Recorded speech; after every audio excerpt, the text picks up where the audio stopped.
You're cute. Oh my God, you're cute too. That's the camera right there. Oh, Hi. this is working. It is working. Yeah, we'll see when people pop on. We're doing this. We're doing the thing in person. This is a high quality phone you got here too. It's an iPhone 6. It's pretty exciting. Yeah. Hi, human beings. Oh, someone just popped on. When you pop on, please say hello so that we can know who you are. This is my friend Shane. Oh, I didn't tag you. I'm going to tag you. Oh, we better do that. Let's see. Tag friends. Bam. Mr. Shane Lee. Thank you everyone for being here. We're going to talk about some really sweet and meaningful things. Shane Lee has been tagged. Okay. All right. Okay. You're tagged, my friend.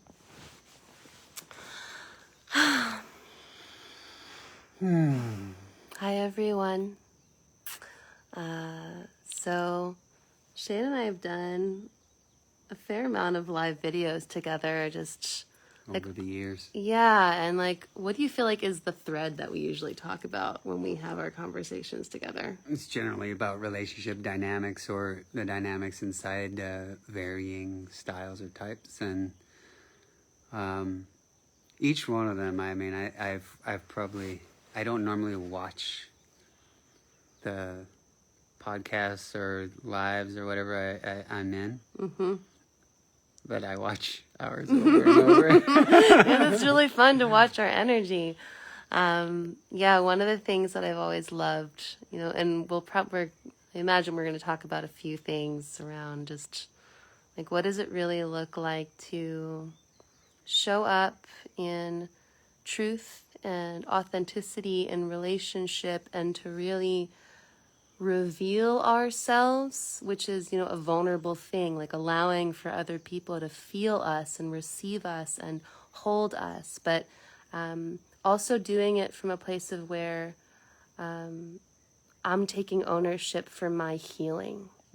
So that, you know, when I'm in the dance of intimacy, you know, especially I primarily identify as heterosexual, so when I'm in the dance of intimacy with men and sexual intimacy with men, and, you know, wanting to release my own wounding, my own, you know, previous distrusts of men, that it's not safe to open, and finding that dance of really figuring out, like, what's mine, like, what is my healing, my old beliefs that need to be reworked within me so that I can show up, you know, with my brothers from a really clear space where I'm not asking them to do my work for me, but also invite them in to be a part of the healing that actually might not be able to occur unless I invited this person in to show me a new blueprint of what is possible in connection. Right. And that in our previous lives, I also enjoy bringing in the honeybee aspect to the talk or the discussion, but yeah, the cleanliness of our relationships and then connections from that space, it's so necessary. It's and doing the work too. It's not out of obligation to one another. You know, it's more like from a true place of vulnerability and authentic relating. I'm going to show you myself. Yeah. I'm going to show you my process, and then from that place, I invite you in. Yeah. And it's so, like you were saying, it's not from this place of obligation. Like, to me, when I feel into why I'm committed to this work, which is like it can be very vulnerable and uncomfortable. Like, I've had some really uncomfortable conversations with men over the past few weeks that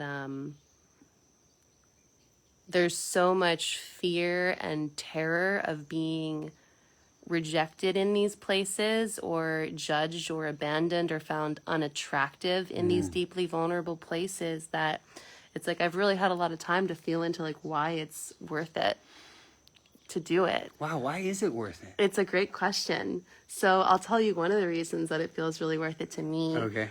Because I know what it feels like to withhold truth in a relationship. I know what it feels like to feel like I'm performing in relationship, which feels like holding my breath in some way. And this doesn't even mean lying. Like, I'm not even talking about lying in relationship. I just talk about there are certain things, in the past where I haven't been willing to share how I've felt, what I've wanted, what I've desired, because there was such a fear that I would be judged or not received in that desire, that it just felt more safe to not let that person know that that was a part of my truth.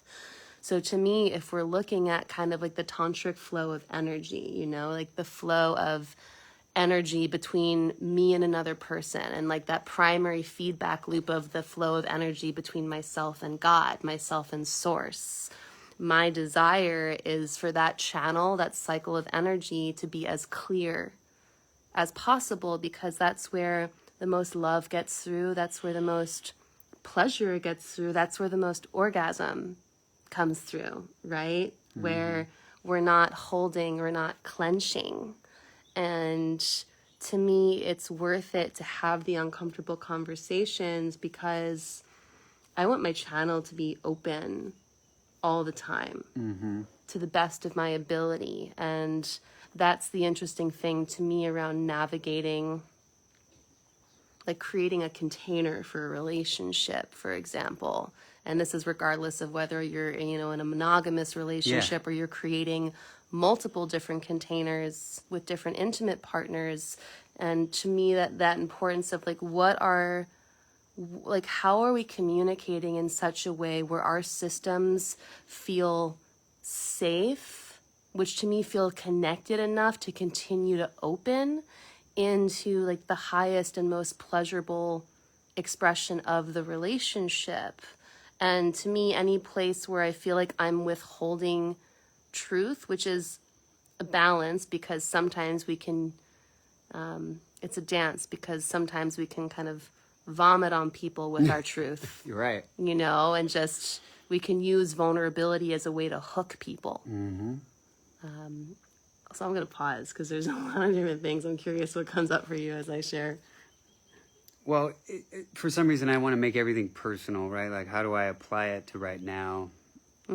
How do I apply it to you and I? I don't know how many years we've known each other, but it's been a few. Probably like 4, 3, something like that. At least 3 because of the lava, so 4. And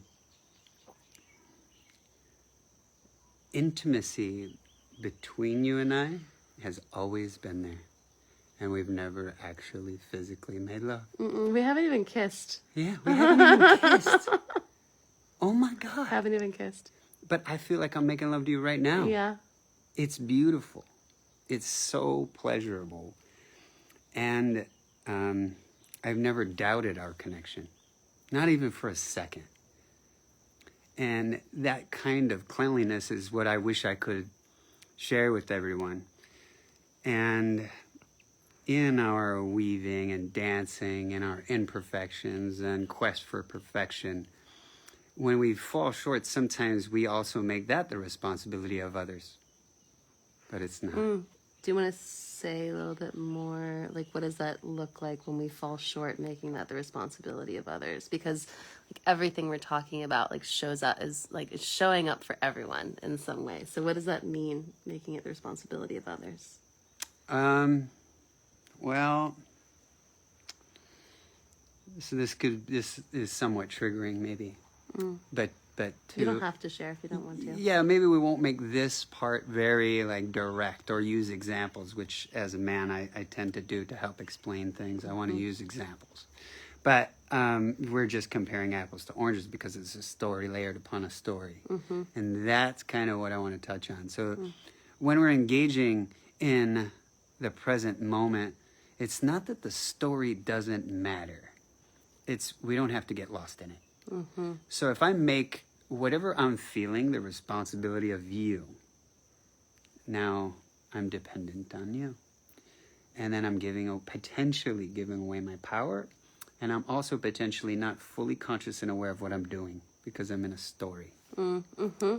So I want to show up authentically, yes, of course, but what does that even mean? It's so vast and varying constantly. And we can get sneaky with ourselves. Like, I'm really interested in the places where we can get sneaky with ourselves. I was actually reading this post that a relationship coach, I think his name is Joe Keach, and he was talking about how there's a way that we can try and hook people with our vulnerability.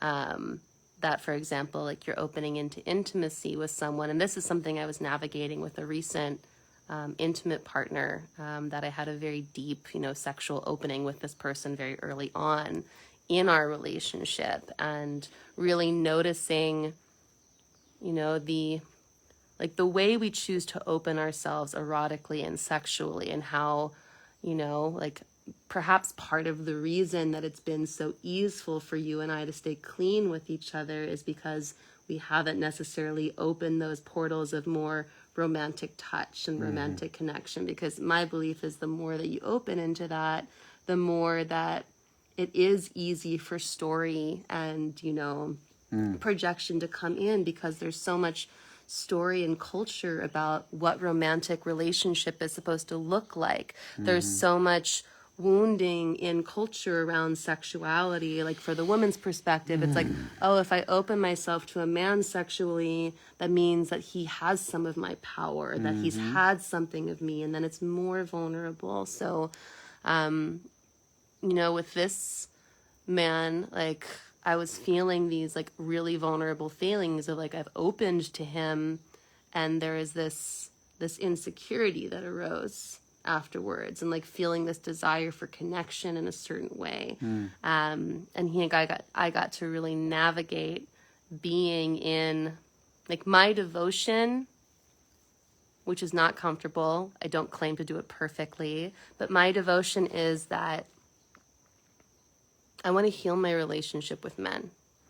I want to engage in the healing alchemy of connection with men, and really let them feel me. I feel like there's a lot of wounding for women around feeling like our emotions are too much for men, that if I really allow a man to feel the intensity of my emotion, that I'm going to scare him away. Wow. So that it's better to just not express it. And I also feel like the vulnerability and the sensitivity that women feel can be such a deep gift to men, like an invitation to just like let them feel like, I want you to feel me because I don't want to hold it back. And I want to do my work around any place where I might want to try and hook you, like want to control you or want to influence or manipulate the relationship in a certain way, so that when I share my feelings with you, there's not an agenda that's energetically trying to hook you in a certain way or go in a certain outcome, because that's where the sneakiness comes in. So then you get more into the cleanliness of it. And yeah, so that when we were talking the other day, that's what really, it just really turned me on. It really activated me in the sense that I would love to share this. Yeah. I would love to share this process with as many people as possible. I don't know if it's right. It doesn't even matter if it's right or wrong. I just know that when I show up, no matter the label of my relationship, no matter if it's a brother or a sister or a mother or a father or a lover or a friend, or it doesn't matter. It doesn't even matter if it's, male, female. It regardless. I'm going to show up clean, and it seems to be the way to show up clean is to sort of understand that obviously we have things to heal in all of those relationships, in all of those roles that we play, and it's my responsibility, not yours. And if I make any part of it yours, then there it goes.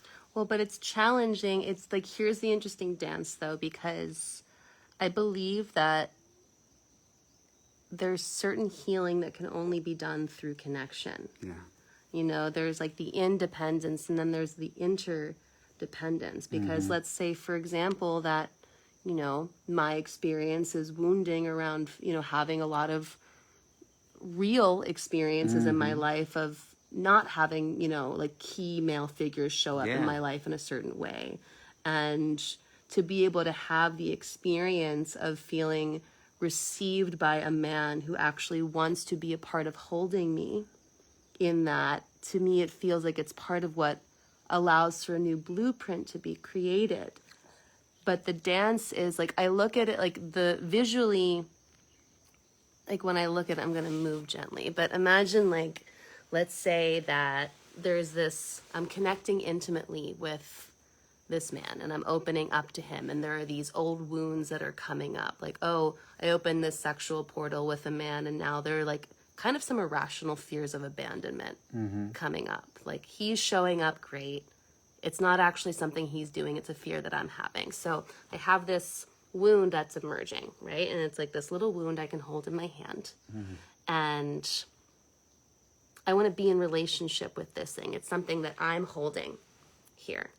And I feel like the way, it's like the difference between being able to show, like, here, I want to show you this thing that I'm experiencing right now. I want to be transparent that there's this wound that's arisen for me that I'm holding right now. And I want you to be a part of this experience of witnessing me and just feeling me in relationship with it, because your witnessing of me and like not running away or being repulsed or just like backing away is actually part of what like helps me heal. So you're actualizing the healing experience. Like, Yes. Like fully aware of it, fully conscious, bringing it into your conscious practice. Now I'm fully aware. Now I'm fully conscious. And yes, without me, the experience would have never been there to begin with. But the key is that what I'm not doing is I'm not giving this to you. Right. I'm not like, can you hold this for me? And can you fix this for me? And can you, it's like, I'm not giving this to you and making this wound you. Right. And I feel like that's a lot of where we can confuse ourselves and get sneaky with ourselves, where we think that we're inviting this clean healing, but we're like, so much to me, what clean love is about like creating a healthy relationship with our inner masculine and feminine polarity. Yes. So that my inner masculine is holding me. My primary holding is like my inner masculine is holding me. So that when I bring like my vulnerability to you, I'm not asking you to play a role, like to fill a hole in a place where I'm unwilling to hold myself. Yes. That's so good. See, you said it so well. Thank you. I'm not sure I could find those words quite that good. Thank you. That was really great. Well, I mean, to me, Shane, it's just like oh God, like you're so much love and you're so much presence, and your presence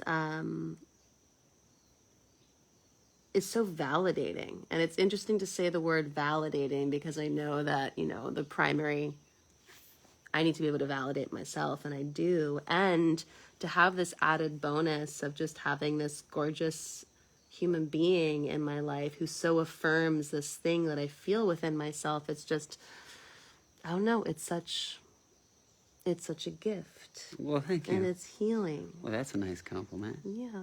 Thanks. You're welcome. I feel very included. Yeah, good. Very cleanly included. I want you to be cleanly included. Yes. Yes. Oh my goodness.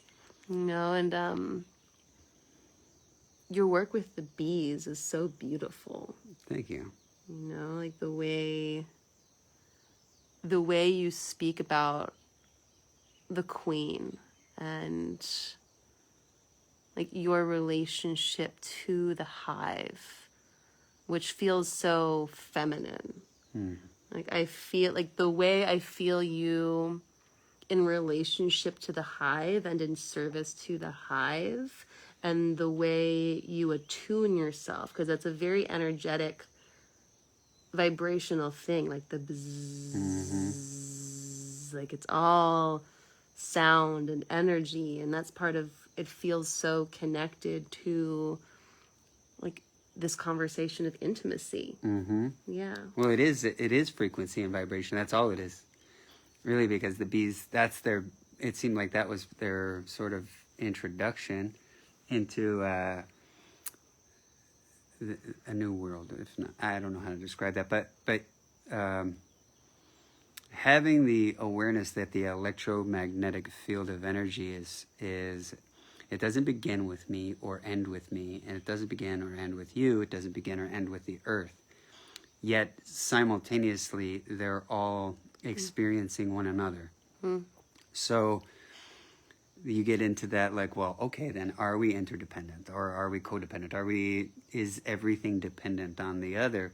Well, then the bees brought me to a place where I got to see, actually, when you are clean, when you're vibrationally harmonizing with yourself, magically we are in tune.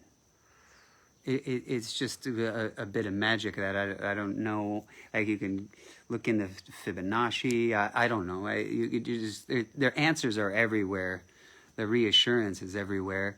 So when when you work with the honeybees, yeah, the hive is 98% feminine in general, and if then you start to break down the binary inside the hive, or the polarity or whatnot, and you look into mating and the process, most people in general want to talk about the queen, obviously and naturally, because the hive is obviously dependent on the queen. But where'd the queen come from? Like, she was selected by the honeybee. So she was selected in egg. So the queen is nothing without the hive, and the hive is nothing without the queen. So that vibration needs to be, or gets to be, or could be in harmony. Yeah. And when it is, watching the hive, observing the hive, it's wow. What the hive is capable of, it doesn't even fit into my simple mind. So I try to channel, spiritually and connect in so that I could put it into human words. And just talking about the mating experience, or the original story, the birds and the bees, is always fun. Like, being able to share those kind of stories, like why we have the saying, the birds and the bees, sharing those stories, it like gives us a brief window into a world without limits and possibilities or constructs of the human mind. And then you start to tap into the electromagnetic field of energy, and the deeper that you channel, that's just a word that we use, but the deeper that you channel, you find yourself opening up to varying frequencies where these ideas of limits kind of disappear. And, knowing that the drone, the male bee, has a different frequency, yet he fits into the hive, and he's the only bee that can go from, I say he, the drone, the masculine bee, or the one delivering the information, he can go from hive to hive. But the honeybees don't. They have one queen, and that queen in her one and only mating flight experiences up to 40 drones in one flight. And to think of the magnitude of that, Wow. and the genetic variations and the possibilities, and then what she does with that, what the queen does with all that information after that. We see how she has so much awareness that she accesses semen from that one and only mating flight based on what the hive's currently needing to fertilize the next however many eggs she sees fit with that particular drone semen. That's a queen. This the phrase devotion kept coming up. Like, as you were saying, it's like, there's the queen, but the queen would be nothing without the drones, and they're the torus, the toroidal energy Yes. fields was really coming up for me. And that to me is something that also I feel deep turn on and curiosity about, like devotion and partnership, which to me is this, synergistic, like mutual devotion, which is both the torus and it's also the infinity, where I am, from this place. I believe that we can only be in devotion when our primary devotion is like the embodiment of self. Well, that's their dance. The waggle dance is in the infinity. Okay. So that peace that I feel like so many people are longing for is to truly feel like this dance of vulnerability. It feels like this desire to like devote ourselves fully into another being, like the ability to fully open and surrender into another being. This is blowing my mind. And the challenge is that I feel like there's so much distortion, there's so much unclean love that we're conditioned into in our culture, that what we call devotion often winds up being self-abandonment in some form, like an abandonment of self to make love stay. And what I'm really interested in is cultivating a practice of loving so cleanly, taking such deep ownership of myself so that I can open fully into another, that I can truly be in reciprocal devotion with another being. Maybe with more than one other being. I don't actually know, but I know that I feel that desire, and I also feel what you were saying, the infinite possibility in the practice of being in devotional union relationship where both people are so rooted in self that they are able to surrender into the co-created energetic field of that union, and the what potential is opened up in that space. That's why it's worth it to me, because I want to experience that. Well, the hive has to witness the dance. The waggle dance. That's what it's about. They dance in the infinity symbol, and they waggle their tails, literally. And the hive must watch them do this dance. And what is the significance of that? Well, multiple bees are out gathering. And when they bring the nourishment or nectar back to the hive, they pass it back and forth to a few bees. And then they're saying to the hive, oh my goodness, I have found the most nourishing plant that will feed this hive. Do you want to see what it looks like? Yeah. Where it is? I do. What time of day it is that you need to fly there to get it? How to fly there to get it? How far away it is? They do it in an interpretive dance that we refer to as the waggle. I remember this. And they shake their little booties. And then the most significant dances are interpreted by the hive, and then they're so excited. They burst in excitement and take off and go get the nourishment. And they're witnessing. And I mean, if we put it in the human sense, like how vulnerable is that to show yourself in that expression? So much so that it's almost your responsibility. The hive is dependent on you nourishing yourself and then your interpretation of that nourishment. Yeah. It's an entirely different concept of vulnerability. Like we're taught to not be vulnerable, and that is powerful. That if you withhold vulnerability, then you have power. So I feel like now what we're learning how to do is to not only open ourselves into vulnerability, but actually do it in an integrated way where we can open ourselves and not abandon ourselves in the process, so that we're embodying a new form of power and wholeness as we reveal ourselves. And the only way that we're going to learn how to do that is through practice, which is not going to be a comfortable process. That's where we need to start.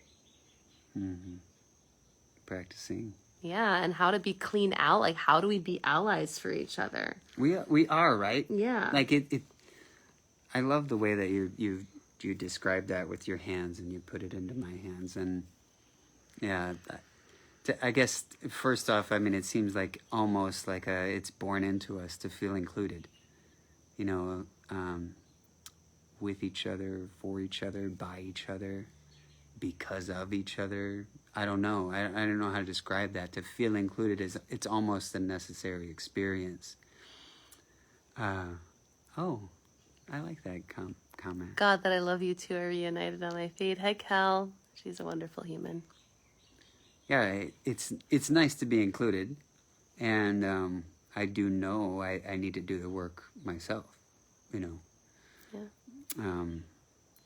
But it does seem like it's a natural occurrence to want inclusion. Yeah.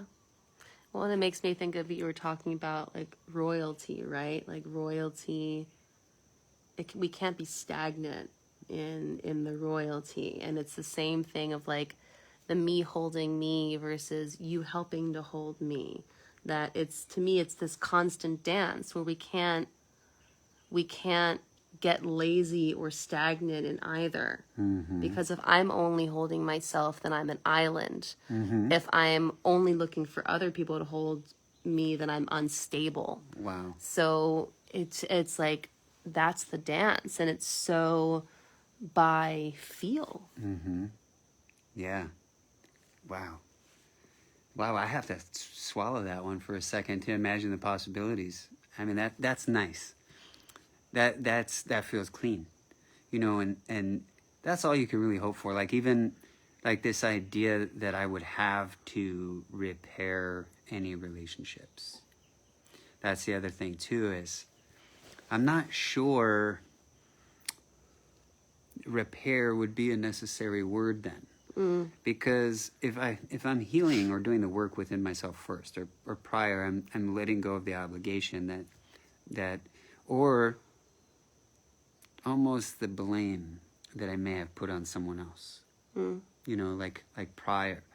So that's the other thing that I feel necessary, at least for myself, is that prior to engaging, is my awareness holding some sort of liability or responsibility outside of myself too. So, you know, we could say like I was damaged due to a shitty relationship with I don't know, my mother or my sister or someone, and then when we are not fully conscious or aware of working on that, if you think about what's going on with our DNA and RNA and how that might apply, like what trauma does to us and how we store it in our body, now we open up huge portals. So when you're talking about actually consummating a relationship, for example, those things can be there because the physical body is now being awoken into a different state. Yeah. So if you have trauma stored in your body or emotions harboring themselves in your body, in your physical body, when we engage fully in romantic relationships or shared physical intimacy, these things can come out. And then our RNA naturally will skip over defragmented information. I don't mean to make us sound like computers, but that's how complex our brains are.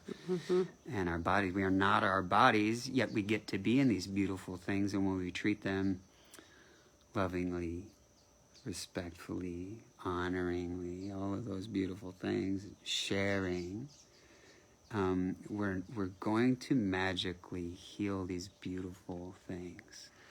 And it feels so good. So yeah, like to more kind of like touch on the potential of not healing those things when you get into those places, the trauma could stir something up and even impair your actual vision. Yeah. Well, I mean, it's like all lenses of reality. It's like filters that I perceive reality through. And it's wild. Yep. It's super wild. I wrote a piece yesterday of just like, to me, not doing the work of cleaning up our stuff and like be operating in story, I believe, is a form of violence. And God. that's self-ownership on a very deep and uncomfortable level of awareness, because there's so much, we're conditioned into lack of presence and desensitization. And it's really easy to cause harm. So easy. In that place. And, like, when we're struggling or when we feel like we're a victim in a situation, it can be even harder to take ownership for the role that we play in, like, the violence of not being present, or how my expectations or agenda about what I think our relationship should be, which I'm not even necessarily seeing through a clear lens. My desire isn't even necessarily rooted in what my soul actually wants, but instead it's rooted in a story of what I've been told I should want in relationships. So it's wild. Do you hear that? Did you just hear that? Oh my goodness. It's crazy. Just being able to identify what an authentic desire is versus a false desire is like a graduate level study course. It just instantly released stuff I didn't know I even had. Oh, good. I feel even more clear just listening to you say that. What you were saying about making repairs.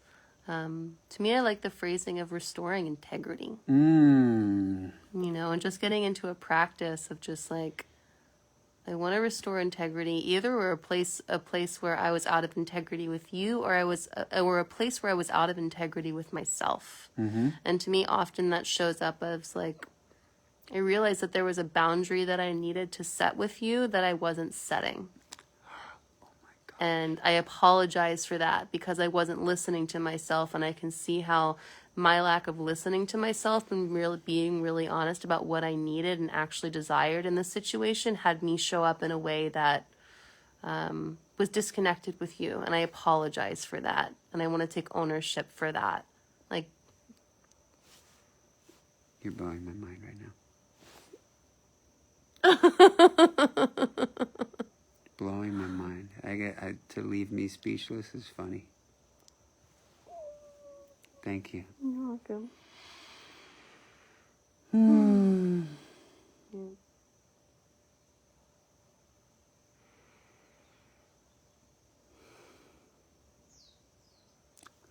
I think we might have healed something.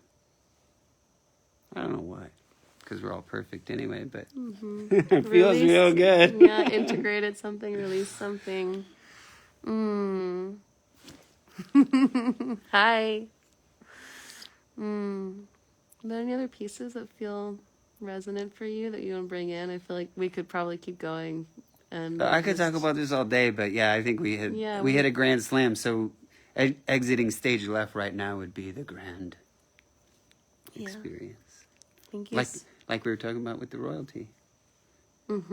Wait, tell me, clarify that. Just that you don't need to hold on to it. It's you pass it on to the next queen. Yeah. King. And feeling into like the resonant moment of transition. Like when we've hit the peak and it's time to release. That was really good. Yeah. What just happened right now, I feel really lucky. And lucky isn't the best word for that, but thank you for tuning in, everyone. And wow. Thank you. You're welcome. Thank you. I love you. I love you too. Bye, human beings. Bye.